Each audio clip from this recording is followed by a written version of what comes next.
Olá pessoal, tudo bem? Meu nome é Wesley Machado, professor de Direito Eleitoral aqui do Gran Cursos Online. Vou conversar com vocês sobre uma dica de Direito Eleitoral para o concurso de delegado.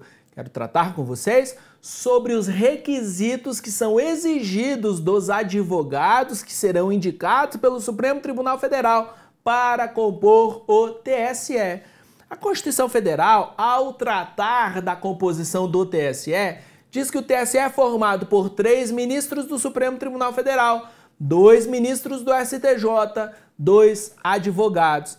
Mas esses advogados, quais são os requisitos exigidos para que esses advogados participem da composição do TSE? Na verdade, nós temos 3 requisitos constitucionais que devem ser preenchidos por esses advogados para que sejam indicados pelo Supremo Tribunal Federal. Primeiro requisito, está claro, tem que ser advogado, regularmente inscrito na Ordem dos Advogados do Brasil.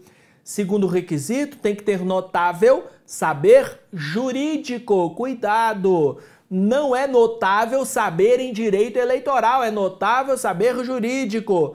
Terceiro requisito, idoneidade moral.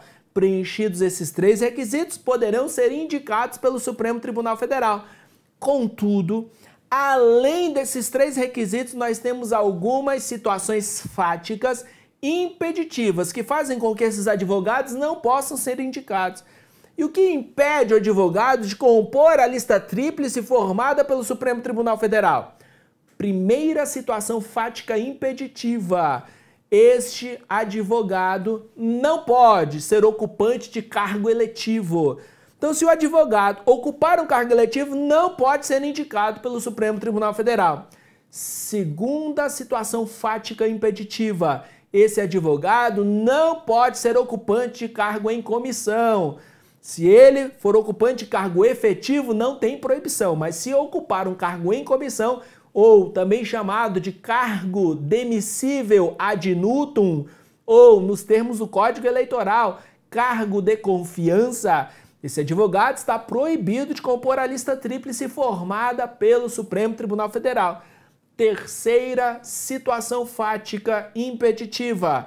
Este advogado não pode ser sócio, diretor, administrador de empresa que seja beneficiária de favor, isenção ou privilégio legal em contrato mantido com a administração pública. Então, se esse advogado faz parte do quadro societário, administra ou é diretor de uma empresa que tem contrato com a administração pública e este contrato foi conquistado mediante privilégio, favor ou isenção, ou há um privilégio, favor e isenção incidente sobre os efeitos desse contrato, o advogado não pode compor a lista tríplice. Cuidado, não tem impedimento de um advogado compor a lista tríplice se ele for sócio, diretor, administrador de qualquer empresa. Não tem. É só se ele for sócio, diretor ou administrador de uma empresa que mantenha contrato com a administração pública, com o poder público, e em relação a este contrato há um favor, privilégio ou isenção legal. Inexistindo essas situações, não tem proibição para que esse advogado seja integrante de quadro societário, diretor ou administrador. Então, de um lado, nós vimos os requisitos que devem ser preenchidos pelos advogados.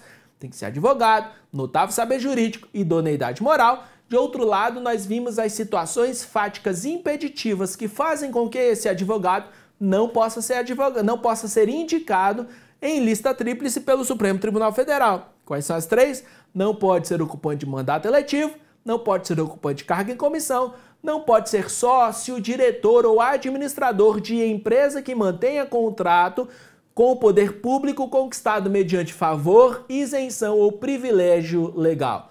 Com isso, terminamos a nossa dica de hoje. Que Deus te abençoe, bons estudos, que a graça do Senhor esteja com você e com a sua família. Eu, Wesley Machado, espero você aqui na nossa próxima dica.